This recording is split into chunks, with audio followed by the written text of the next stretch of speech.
molek. Hak adalah kitab-kitab hadis dalam Quran sekadar beritahu. Nak, sekadar beritahu. Yang sebenar molek lagi. Jadi kitab ni sikit je boleh sebut.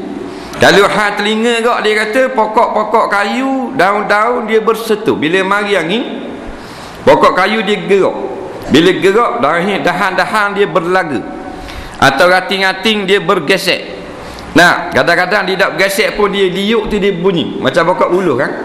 Nah, bunyi. Tapi tak sedap pokok uluh kalau tinggi kat pokok uluh masa angin-angin. Weh, tak gerak. Nah, dengar lugar tu.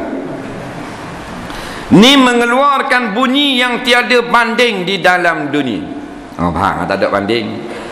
Nah, maknanya mengeluarkan muzik yang begitu hebat. Lagu bermacam-macam irama atas dunia ni, Allah Rabbi.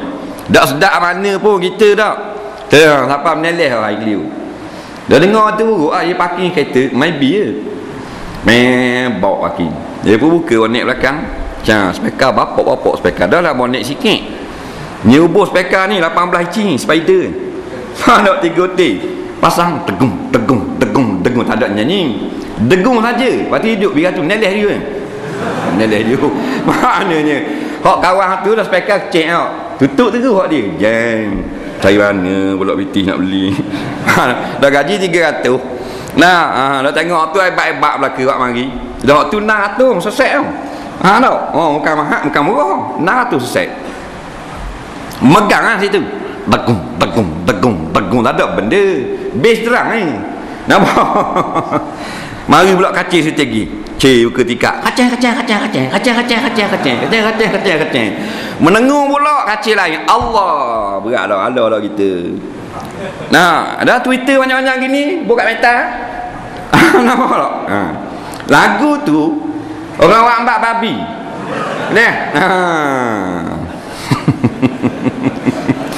Dah ada lagu tak tahu bukan kata lagu kalau sedap boleh tahan kira. Nak galik kau dengar lagu jahat tu. Cukoceng. Nengung dah awak ni sedap. Dah tidak dengar kat dalam surga tau. Sedap dah. Dah lagu hip hop lagu.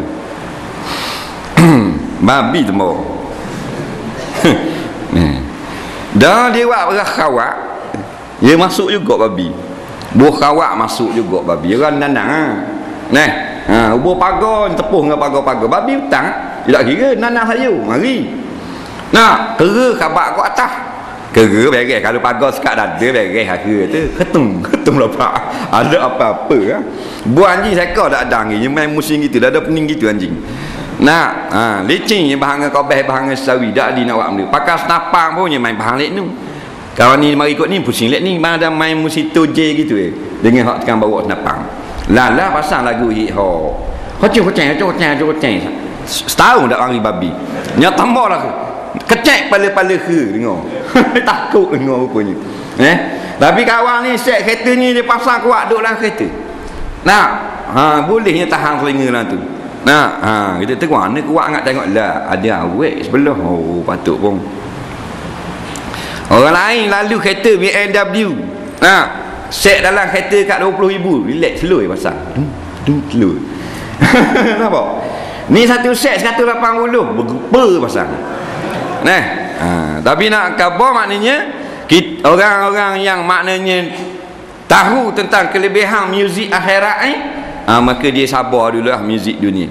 Mana pada patang patuk je. Pasal apa? Dia rasa hak akhirat habis lagi. Tu wali-wali Allah bukan tak berakhir muzik ni. Muqarrabun semua orang berakhir belaka. Para nabi suka. Tapi ada batasan dia. Selagi duduk ingat kepada hak akhirat, walaupun sedap lagu dunia jadi tak sedap dah sebab kenang ke lagu hak sedap di akhirat nanti.